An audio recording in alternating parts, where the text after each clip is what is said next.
Namaste, good evening. Today I am going to explore the distinction between history and mystery in the context of Nepal regarding political incidents that happened in past. First I want to talk about what is history.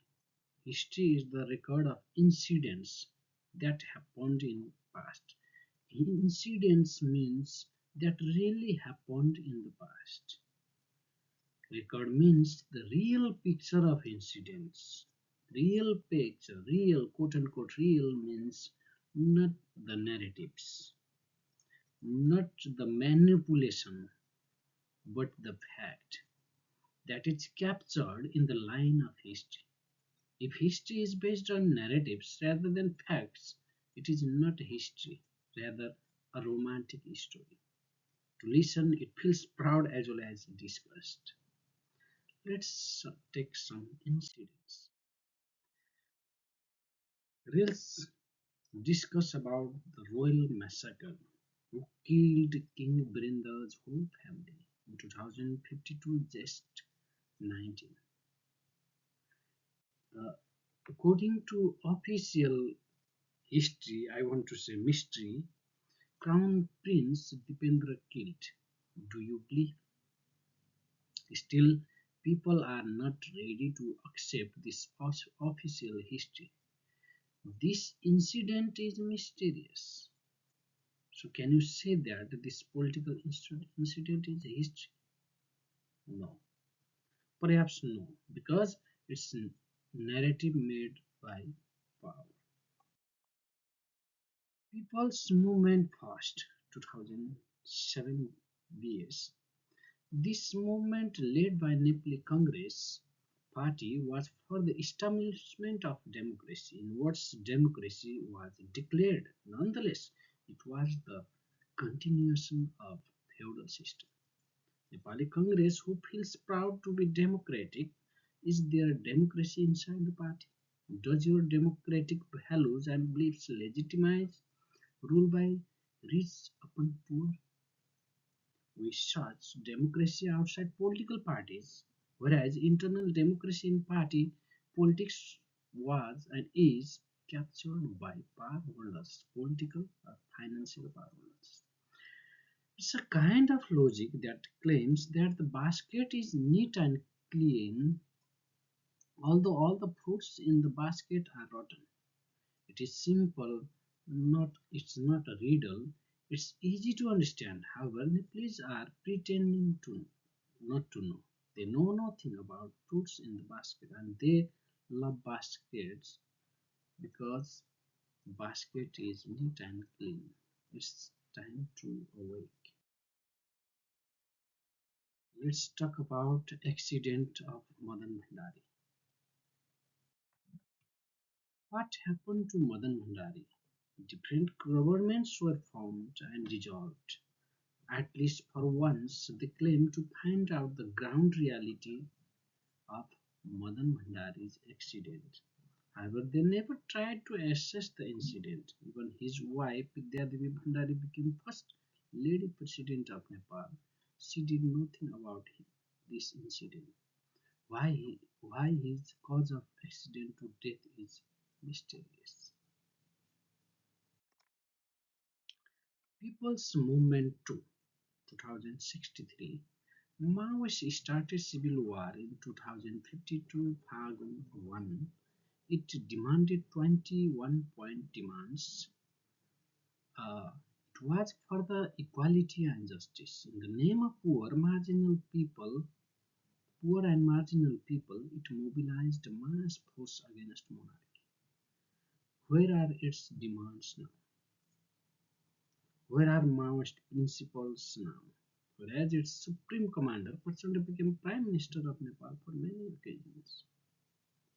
Poor people remained as before and rich people started to lead Maoist center in the name of proletariat. Who designed this civil war and why?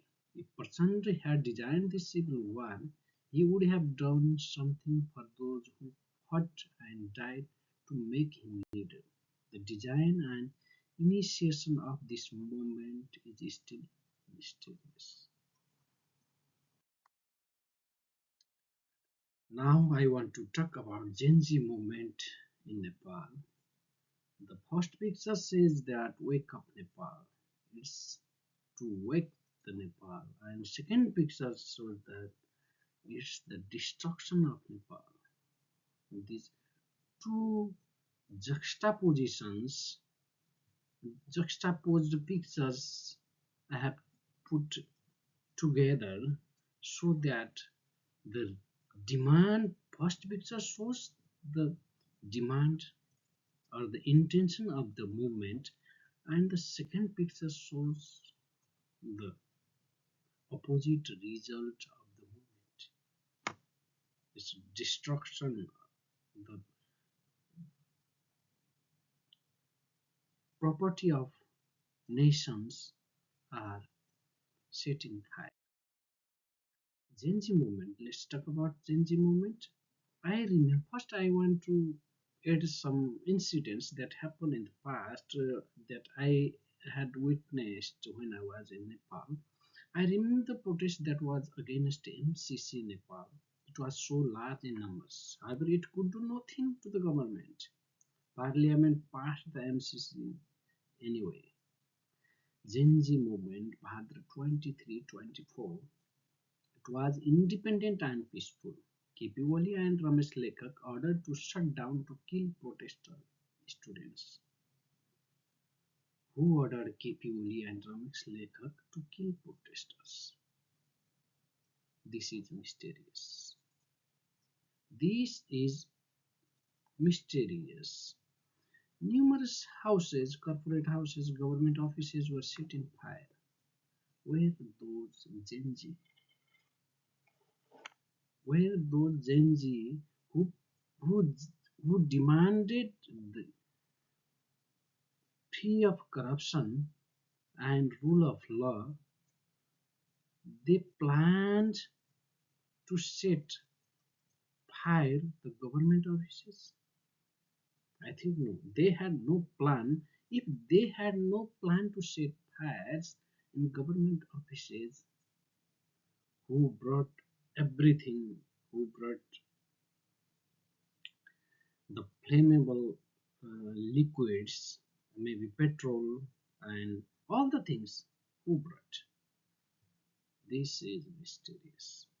It is easy to understand even if they were given tasks to set fire those national properties, they don't have any idea to set fire. How to set? They don't have any idea because there was no leader, no plan, nothing. It was intrusion, well planned intrusion invited by the then government.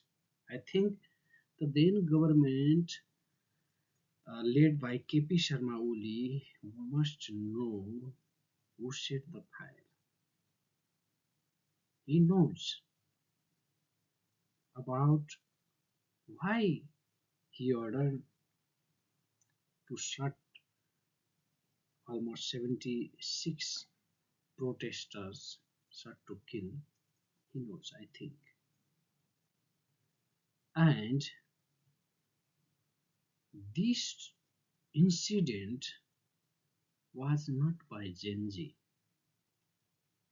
The setting fire on national properties was not done by Gen Z. It's clear, it's easy, but don't make it a riddle.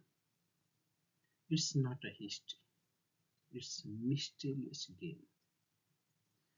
It's mysterious game because fact is yet to know who is behind this game, behind this all the puzzle, behind this incident.